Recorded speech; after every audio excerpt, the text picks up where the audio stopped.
How do you adjust the water level in your toilet tank?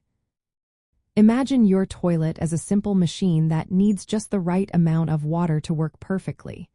If the water level is too high or too low, it can cause problems like running constantly or weak flushes. So, how do you get it just right?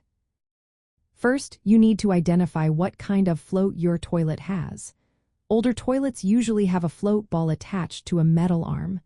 Newer models often have a cylindrical float that slides up and down the fill valve shaft.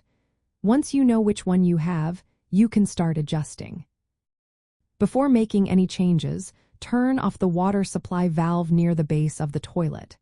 Then, flush the toilet to drain most of the water from the tank. Use a sponge or towel to soak up any remaining water if needed. This makes the adjustment easier and cleaner. Now for the float adjustment. If you have a float ball, gently bend the metal arm upward to raise the water level. To lower the water level, bend the arm downward. Be careful not to bend it too much at once. Small adjustments work best. If your toilet has a cylindrical float, look for an adjustment screw on top of the fill valve.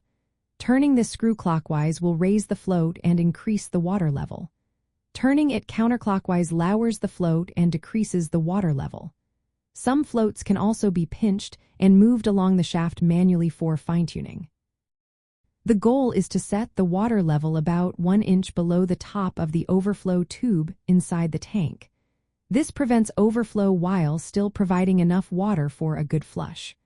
Once you make your adjustments, turn the water supply back on slowly. Allow the tank to fill and watch the water level. Flush the toilet to see if the water stops at the right height. If it's too high or too low, repeat the process until it's just right. Always avoid over-tightening the adjustment screw or bending the float arm too much. Excessive force can damage the parts. Remember, adjusting the water level affects how much water is used per flush and can improve flushing power and water conservation. Keep in mind that the water level in the bowl is controlled separately by the height of the overflow tube and the design of the trapway. You don't need to change the tank float for that.